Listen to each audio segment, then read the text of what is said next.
Welcome to this episode of Video Learning Lab. Today I'm speaking with Dr. Kuva Jacobs, co-founder of Emergent Learning, a learning design consultancy looking at emergent learning practices and especially focusing on the learning sciences. She's also the creator of the online community Learning Mythbusters, alongside Dr. Heidi Kirby, of which I'm a member as well. If you're caught spreading learning myths, particularly on LinkedIn, you can expect to see a message from none other than Kuva herself. I'm honored and delighted to have her on the show. Kuva, welcome. Thank you. Thanks for having me, Kevin. It's really great to be here. Absolutely.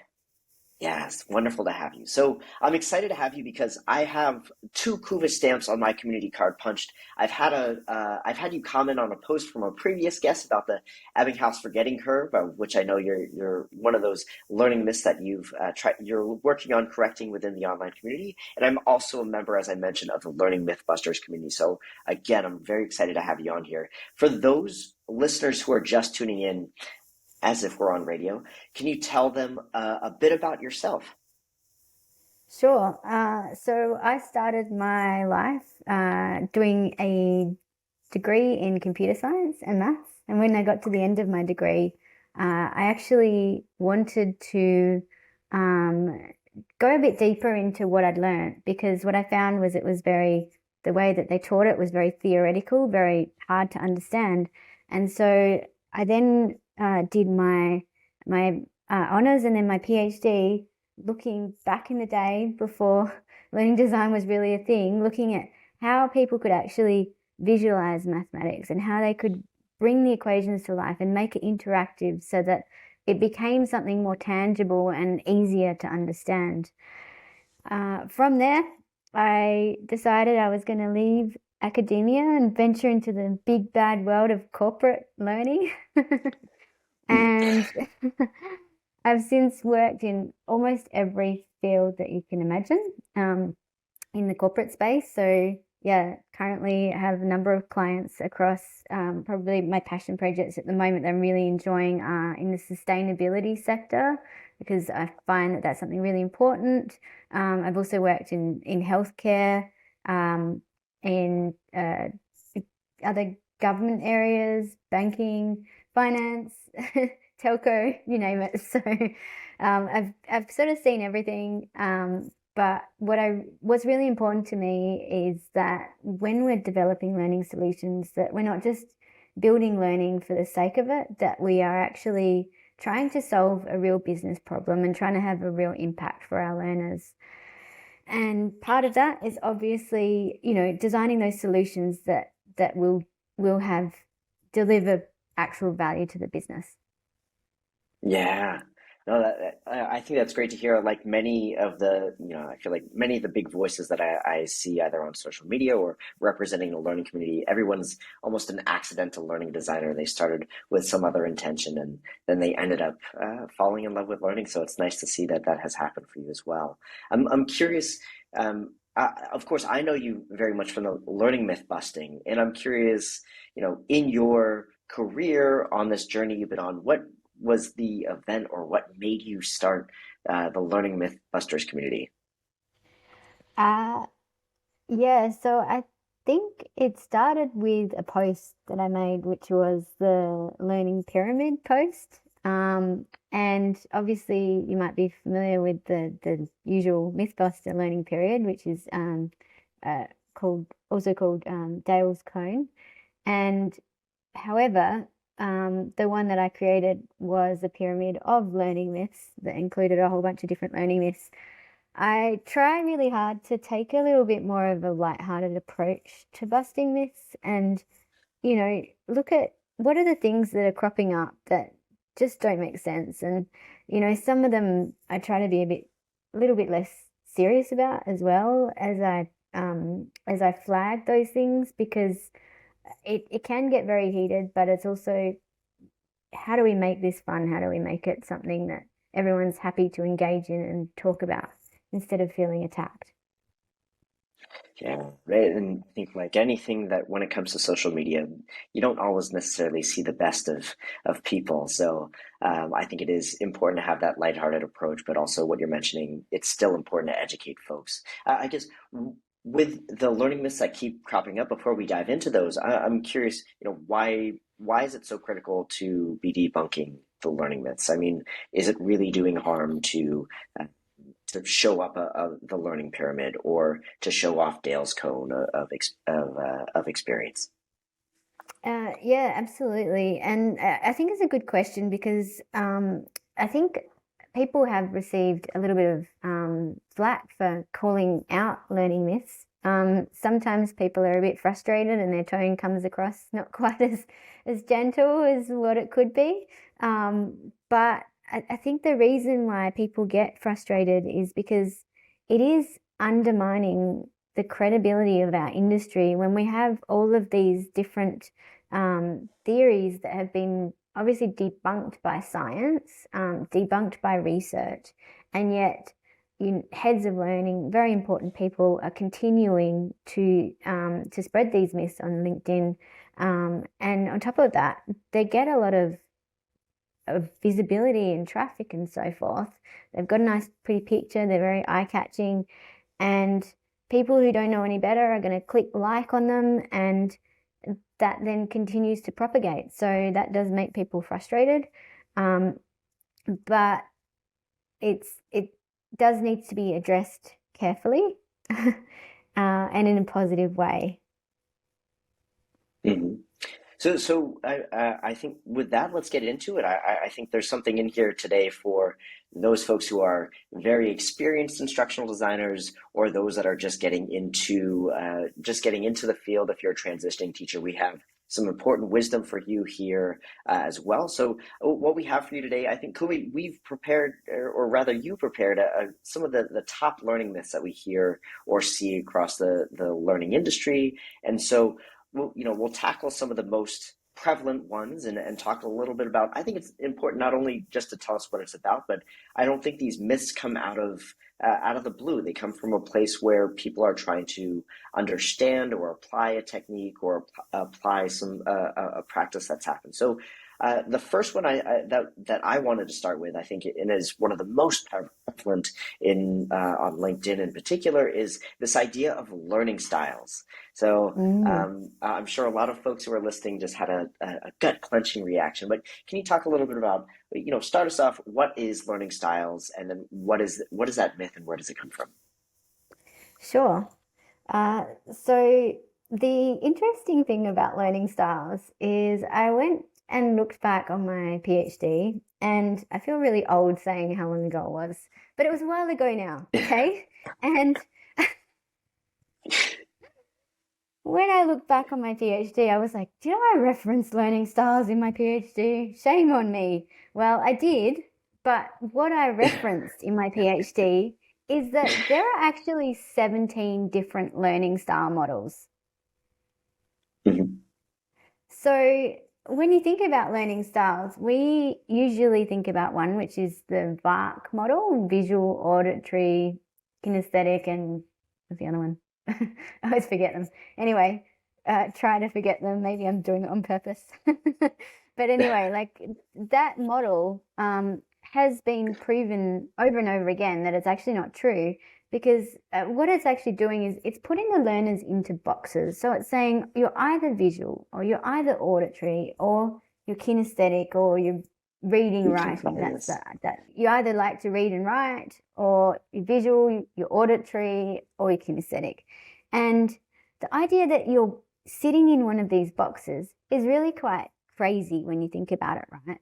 Because, for example, like if I'm driving to work and I'm in the car and I want to learn something, I definitely don't want to sit on my phone and watch a video because I'm probably going to have a car accident. I would much rather listen to a podcast at that moment, put it on in my car, and then I can sit and listen to it. On the other hand, if you are in a meeting and quite bored because the meeting's not going very well, you should just get out of the meeting. But let's say you have to stay in the meeting. And while you're in the meeting, you flip to a web page and you want to read about some topic that you're currently researching as part of your work. In that case, obviously, auditory is not going to work because it's going to interrupt your meeting. So therefore, you're much better to be either reading, writing something, or, consuming the information verbally. Again, you probably also don't want to be getting up and doing a interpretive dance during the meeting either, unless you've got your Yeah, camera kinesthetic switched would off. work there. Yeah. I don't know, it might make you pay But attention. but it sounds like with learning styles, it's less about, putting it, like you said, it's less about categorizing your learners based off of how they're going to be, how they would prefer to consume the information, and more so, what are you going to do in that particular moment? If you have a question, or you need to look up a skill, or you have a task that's right in front of you, you're going to go for the format or the medium that is going to allow you to take in that information at that particular moment. Is that a fair kind of recharacterization of learning styles? Yeah, so instead of it being about the learning style, it's more about the learner context, is the way that I see it, and their preferences as well. So Mm-hmm. what I tend to do is I'll look at, doing some interviews to understand how they currently work, and what would work for them. Because, say, for example, if you're talking to a bunch of mortgage brokers, right?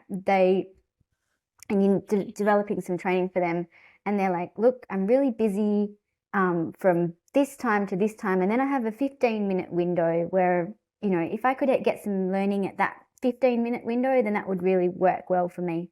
And then you might have another guy who's out on the road, and he's driving around all day, and he's like, I can't, like, there's no 15-minute window for me, but if you can give me the content and I consume it at the moment of need, then that's going to work, because maybe I've got to someone's house early and I'm sitting there waiting to do my to do my work. So Mm. he needs something that's asynchronous, which is, again, it's not a learning style. It's literally about that person's particular context. So as we design learning, we think about the learners, we think about their context and what's going to work best for them. Obviously, given the constraints of the budget, because and the other elements of the program that sit around it as well. Yeah, I know, as a learning designer, I'd love to be able to design for each person individually based off of, what came up during discovery, and how kind of what are their moments of need throughout the day. But yeah, time and budget are designers' worst enemies. I think that goes across any industry.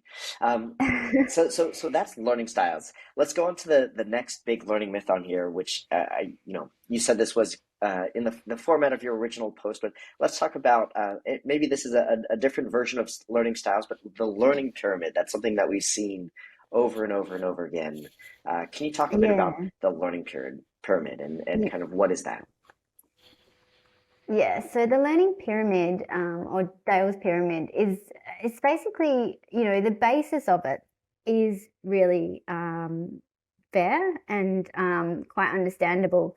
The issue with it is that it's totally been taken out of context. It was never what was intended in the first place. And it has a set of numbers that have been literally plucked from thin air. So it basically is about, 5% of what you hear in a lecture you're going to remember, 10% reading, 20% audio visual, 50% group discussion, 75% practice by doing, and then 90% is teaching others. So Mm. it like, I'm not saying that order is necessarily wrong. It's just the statistics that go along with it are really quite dubious. Like, for example, I don't know, have you ever learned a dance? Yes, And just tango just these 2 weeks ago. Yes. and could you the next day remember 75% of the steps that you learned? No, because a lot of it was just hearing that instruction for the first time. Maybe it was mimicking what the instructor was doing. Uh, a lot of there was a lot of repetition that I needed. Basically, I could not do it the next day. It took, an extra 3 weeks of time. Yeah, so that 70%, 75%, even though you practice doing it right, that no, that statistic is really quite off in that example, isn't it? Yeah. Mm-hmm. Um, Mm-hmm. and I think that there's going to be many examples where, I mean, I've the teaching others 90%, I taught things, and then, at the time I could remember most of what I taught, but I don't remember it anymore. It's gone. Yeah. Couple of cocktails later, and I don't remember anything. Speaking of cocktails, that's another thing. I make the same cocktail every single Friday, and I literally do make the cocktail, and yet I still have to go and open the recipe book and then look up the list of ingredients, and so that I can make it again. So that's another example of But to practice. tie it back to what you were saying earlier about, your moments of need, that recipe book is there, you know where it is, so that when you need it, maybe you don't need to remember it in your head, or you don't need rote memorization, because you have that tool right there when you need it, and it just fits perfectly into the flow of your day. Yeah, that's true. I probably, if I didn't have the cocktail book anymore, I would force myself to remember some cocktail recipes off by heart. Absolutely. So can you tell us a bit more about this idea that, with Dale's kind of experience, how should it be applied, or what's an easy way for us to start to look at where that application actually came from, and what can we actually do with that realistically? Well, I don't necessarily agree with what's in it. The Hmm. the issue is just believing the statistics that are in them. So if you think that after teaching others that your learner is going to remember 90% of what they taught, I think that that's very misleading. So with any statistics, you really should question, where did that come from? Have people actually tested this? And are these numbers reliable? And if they're not, then don't don't use the numbers. Don't lean on them, basically. So does that help? Yeah, I think what my takeaway from that is that if you see nice round numbers on a post, or if you see nice round numbers in an image, that you should approach those with a degree of skepticism, because I don't think I've ever run into a research paper where the numbers broke that cleanly down across a spread, where you could say everything breaks out in 5% increments. So that's my Exactly. takeaway from that. But I also think with a learning pyramid, and kind of, we're talking about different modes of delivery of that instruction. I think it goes back to what you were saying about learning styles, which is there's not a set pathway, or there's not a set mode of delivery for a certain level of effectiveness. It all depends on it. I think that's the big thing with learning design, is every learner and context is slightly different, and so the application of those delivery methods is, it's always going to come back to, it depends on the context, it depends on the learner, it depends on the content. And so I think that's where the short of it is, what I'm trying to say is, there's no easy answer. If you see those numbers, you should look at them with a degree of skepticism. Yeah, but on the other hand, tying into what you're saying, I think that it is true that practicing by doing is much better. Like, yes, you should get your learners to be doing scenario-led learning. I will never disagree with that. And you should be Hmm. getting them to practice. You should be, starting with reading and then moving towards more of an interactive style of learning wherever possible. Um, Again, going back to there's always constraints on what we do. So how can we make sure that we maximize someone's time and the effort that we put into learning as well, so that we're driving a really good outcome? Yeah, because if it doesn't lead to that outcome, it doesn't really matter how you structure it, or what they're doing, if they're not doing something different and more effective by the end. Um, with that, I want to move on to, I think, my favorite learning myth. This is one that actually brought us together, and why I'm excited to have you on here today. I was speaking with a guest, and we were talking about marketing, and the marketing side of learning. How do you get learners to how do you get them excited and build up your content? How do you make learning campaigns, but also how do you sustain the learning experience beyond a single intervention? And something that came up was Ebbinghaus's forgetting curve. And so Hmm. when I posted that snippet of that interview, and then I saw my Kuva comment, and that's why I'm speaking to you today. So can you talk a little bit about the forgetting curve? Because I think it's one of those learning myths that is very attractive to learning designers and kind of really makes sense if you think about it in principle. But then once you start to unpack how the study was done, maybe things start to fall apart in terms of how we're applying the forgetting curve. Can you tell us a little bit about the forgetting curve, what that and what it is? Yeah, so the forgetting curve is basically just a curve that demonstrates how you're going to forget knowledge over time. And, you know, basically after 2 weeks, you're going to have forgotten, what is it, 90% of what you've learned. So, which is, you know, really significant. And I think that the thing that's really interesting about this one is that, you know, this study is more than 100 years old. And the way that people did research back then was a little bit different to now. And so Ebbinghaus, when he did this research, the his sample size was exactly himself, which is very interesting. And secondly, the thing that he was studying was a bunch of random words, letters, or sorry, I always forget this. Just evidence of I think it. they were sound. And They were nonsense words or nonsense sounds. yeah, so it wasn't anything actually, like it was, he needed to learn it by rote, basically. And so he didn't have anything to attach that information to.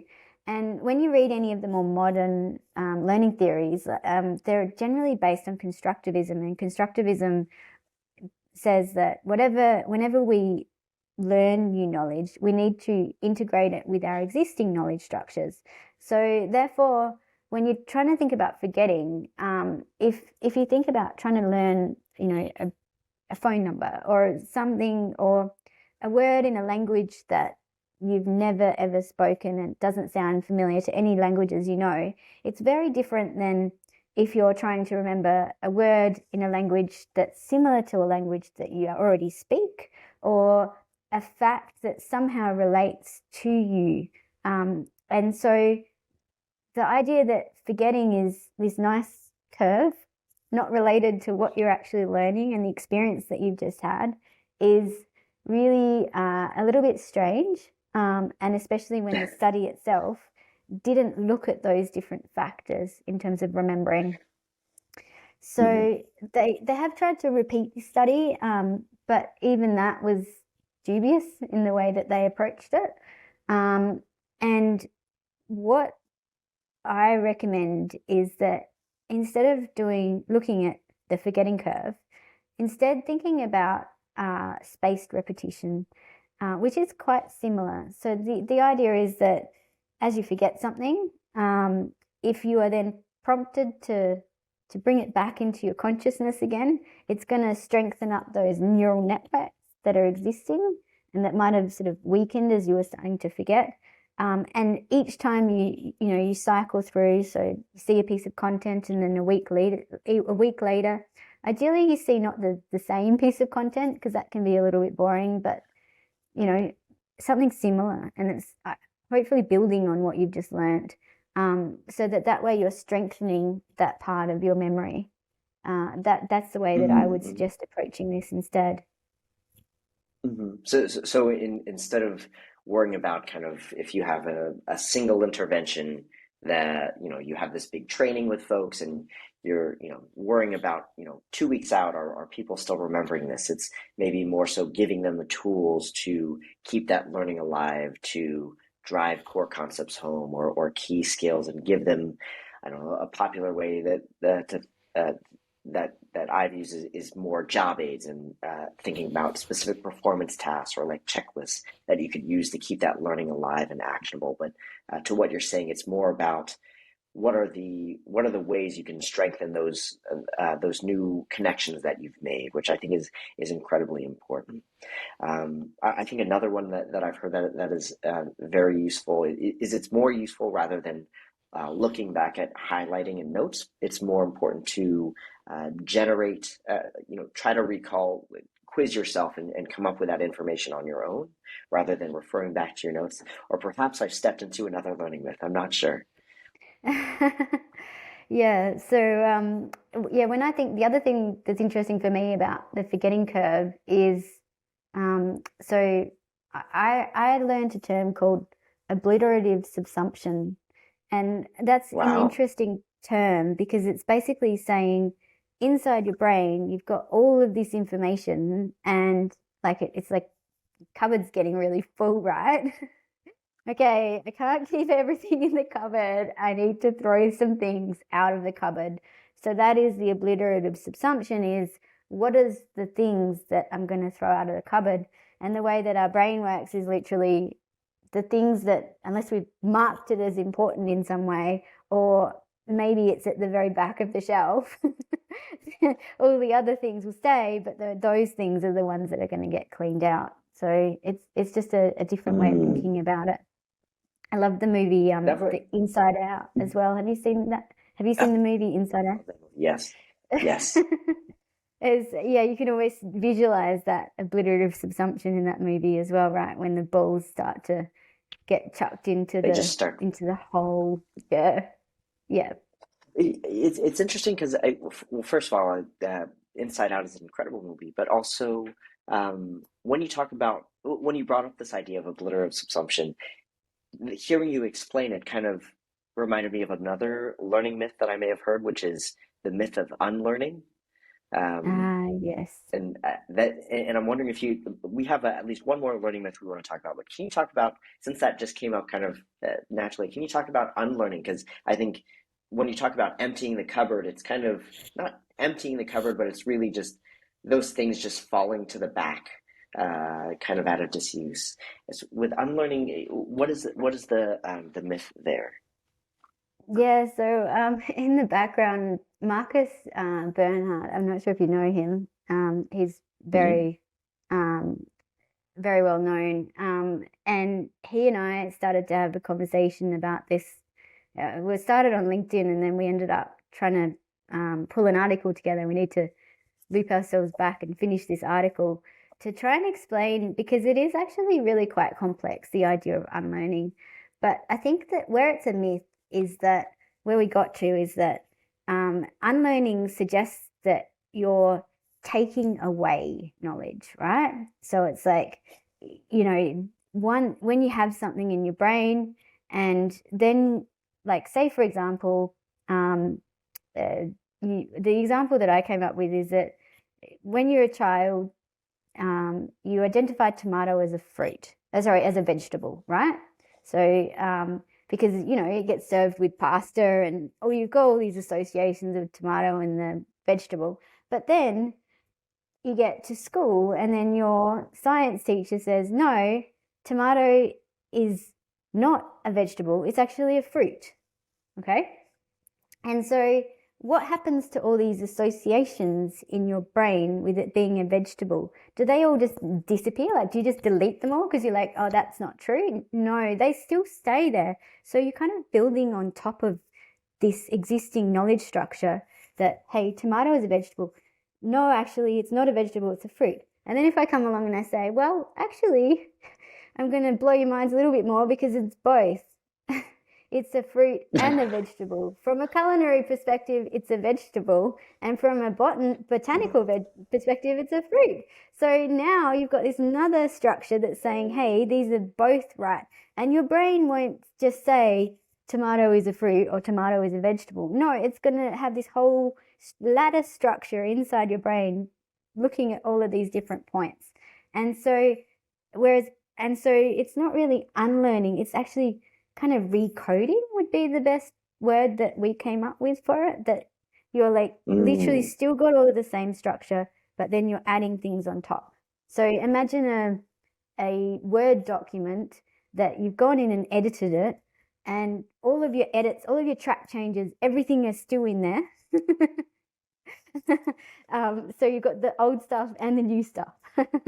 Yeah, exactly, exactly. Yeah, I love that image because it's if you have let's say that there are five different pathways to coding tomato as a vegetable, and then you learn that new knowledge, you might I don't know uncouple some and recouple new connections, and so it's always going to be this tangle of old and new knowledge that's constantly evolving and being connected to new learning and new experiences. Um, I think that's extremely valuable because for us to think that we just lose that knowledge and it just disappear. I think it's hard to blend with that image from inside out of all the some of those connections just falling into the whole. But to what you're saying, it's what am I trying to say? That the it's all about all the it's a summation of all the connections that help you learn what that thing actually is. Yeah, so the difference between obliterative subsumption and unlearning is that so obliterative subsumption or forgetting is something that happens Hmm. subconsciously, right? So you're like kind of it's in the back of your head and then it just disappears. But unlearning Mm. is or unlearning is like that's a conscious thing. You're like identifying, hey, this is not right. I'm replacing it with something else. And I think that's where the um the confusion comes because people think of unlearning as being like throwing it away. No, you can't throw anything away Mm. Hmm. consciously. All you can do Hmm. is mark it as incorrect and it still stays in your brain. And then it Got might it, got it. So eventually disappear, mhm. but yeah, for now it's still there. So the confusion is that one is a technique and an approach to an approach to learning something new, and one is that subconscious, just your brain, after a while saying, I haven't thought about this in a while, or I don't really have connections with that old bit of knowledge, and then passively just again, that's the memory is just falling into the gaping hole. Exactly. Yeah. So we have one more time for one more, and then I also do want to talk about what are we supposed to do with all these learning myths. But before we get to that, the last learning myth that I want to talk about in here is micro solves all. And I know micro learning was, if you've been in the industry for the past, I don't know, 5, 10 years, micro learning was the newest thing since sliced bread, and everybody was trying to chunk up big content and say like, oh, we wanted to make things more bite-sized and understandable for learners and packaging them in these different formats to be consumed in less than 5 minutes. But I know that you have that listed as a learning myth that micro learning solves all. So can you tell us a little bit about that one? Sure. First of all, I want to say I'm not against microlearnings. Everyone who's out there who's in the microlearning front, this is not trying to tell you that you shouldn't be doing it. There are certainly applications where microlearning is extremely useful. I think the thing that is questionable to me is that it is always fit for purpose. Because, for example, like there are moments where you can get completely submersed into a topic and you happily sit there for hours reading it or hours doing that thing. And it is fantastic because you really get to dig into the technical detail of it and unpack it and then go and apply it. And then, all these different things. Like we have full day long learning um, sessions and they can be fantastic experiences for people. So to me, the idea that micro is the be all and end all is uh, a little bit crazy. I think that it has its application. It needs to be proven that that is the best application for that particular learning campaign. So, if, for example, we're working with some clients who they run a call center and, they've got an induction program for their new starters. In that particular case, it would not make sense for a new starter who, their job right now is to learn how to do their job to give them bite-sized pieces of learning. In that particular context, they've got like whatever it is, 4 weeks till they ramp up until they're able to start taking calls. And at that time, they really need big blocks of learning. Now, as they transition onto the calls, they're now active, they're now on calls most of the day, they've only got 15 minutes a day allocated for learning. Bring the micro on. That's the moment where it really starts to make sense. So it's really, again, about the context and the choices that make sense for that particular environment. If anyone who's listening, at this point, that's the big takeaway is that, these learning myths exist, but I feel like every road uh, leads to it depends. It depends on your context. It depends on your learner. It depends on the content. So maybe you came here to learn learning myths, but hopefully you're leaving with that message, which is, do your homework, find out what works, and apply that. And there's no easy answers when it comes to applying learning techniques or learning design. So, we've covered, I think, about five or six learning myths. We really did a lot of legwork here, Kuva. So I can't thank you enough for that. But I think the reality is that these aren't the only learning myths. I think these are just some of the most prevalent ones. And we're going to continue to encounter these myths both online and in person. And we might see a post about, learning styles that we now know isn't true if you did before. But also, I think we might hear during a stakeholder meeting, during discovery, we might hear something about learning styles, or hey, I think we need micro learning here. I think it's important to recognize that, but also, what do we do? What should we do when we encounter these learning myths in the wild? Yeah, good question. I think the first thing that's really important to understand is that whoever's posted the learning myth, they are a human. So if they're on LinkedIn, unless they're an AI, but let's just assume that they're a human for now. So, and I'm hoping, and I do have evidence against this, but I'm hoping that most people who are posting something that is a learning myth are coming from a place where they've never, like they just didn't realize. So they're coming from a place of naivety. And, sometimes it can feel a little bit crazy because that person might be quite well regarded in the learning space. But again, they're still a human. So it is really important that we treat them respectfully and that we consider their perspective and, approach the situation with at least a little bit of empathy. So for me, what I currently do, and anyone is more than welcome to, is that I point out that, it is a learning myth, and anyone who'd like to know more can move to our Learning Mythbusters page, which does have, further information. And we're actually building out a free Learning Mythbusters certification as well. So that will have more information too on it.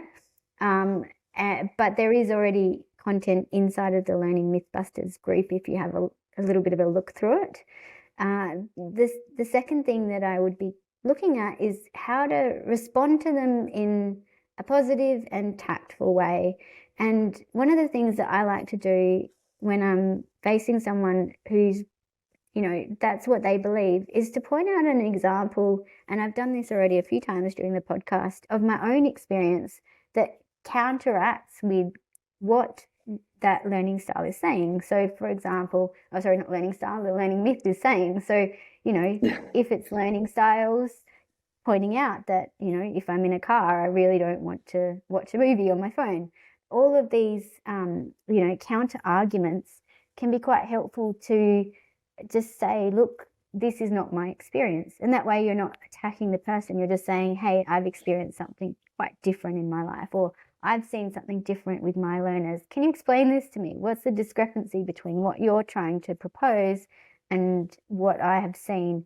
And that might actually start to get them to re-question it a little bit. Yeah, I think something you mentioned about your approach is I see a lot of particularly seasoned and experienced folks in the learning industry, and they tend to come back with, here is this research article, or here is this study, which, while I think it's the most practical way to engage with somebody, it's not necessarily, maybe not the most empathetic or human way, especially if the original poster is someone who is not well versed in the learning sciences, but instead getting them to explain, maybe bringing a story to them or explaining a particular example or context that you're dealing with that kind of refutes that learning myth. I think that's a good way to diffuse a situation or just make a connection before saying you're wrong and putting out the research, or even worse, just getting argumentative, which I think is never good practice for LinkedIn or social media. So again, just to rehash what you had stated, I think it's important to get more education on these learning myths. And if you see nicely rounded numbers on an image in the wild, it's probably a good invitation for you to do a little bit of extra research and check out where those nicely rounded numbers in increments of 5 and 10, where they actually came from. But then also, as you said, bring your experience and someone apply their thing to your context and see if they can make sense of that, or maybe you can have them come to that realization in a way that what they're posting is a myth. So two very tactical ways to address learning myths. I'm curious, Kuva, there's so much, there's so many questions well, I mean, there's so much that we could still talk about, but in case somebody who's listening, they could say, maybe I have some learning myths or I want to learn more. How can they get in touch with you? What are some of the resources that you point folks to? Sure. So obviously, you're more than welcome to connect with me on LinkedIn, and also to join our Learning Mythbusters group. I'm sure that when this podcast goes out, there'll be a link to it. And Absolutely. Mm-hmm. we do have, so I'm currently in the process of building a certification, a free certification, along with some of the leading thought leaders in this space, that will point to articles and information that explain why some of these are myths and what people can do as a result, including a little bit of information about logic as well, logic and reasoning, because that's one of the things, right? So so I have a look for that. It'll obviously be in the Learning Mythbusters group. And there was one other thing that I wanted to mention just briefly, when you were talking Mm-hmm. about context, which was that it's really about that shift of learning design to doing more analysis and figuring out what the real problem is, and what the context of the learners is. Because what often happens to us in learning design is that we're on this shoestring budget. Someone says, hey, I need 5 e-learning modules, and we use Articulate Storyline at our company, so they need to be an Articulate Storyline, and our LMS needs SCORM. So go and do these, please, for us. And there is no question of, okay, well, what is the context that this learning is being consumed in? Who are the learners? Why are they doing this? All of these questions, if we can create this space for analysis, for talking to learners, for understanding who they are and why they're doing the learning, that can also really make a huge difference as well on designing the solutions that are going to best fit with their needs. Mm. I wish I could underscore that a lot, because I think, when we encounter learning myths in the wild, it's because somebody is looking to apply kind of a maxim as opposed to understanding what the context and what the problem is, as you mentioned. So I think that's just a nice way to bring this all back together, is do more discovery, do more analysis, figure out what your learners actually need rather than just responding with a solution. So I think that's a great place to wrap up today, Kuwa. Thank you so much for coming on today. And I'll stay tuned for more learning myths, but also, again, I'm a part of the community, so a big fan there, but really appreciate you coming on and taking the time to talk to us today. Thanks so much, Kevin. It was a real pleasure.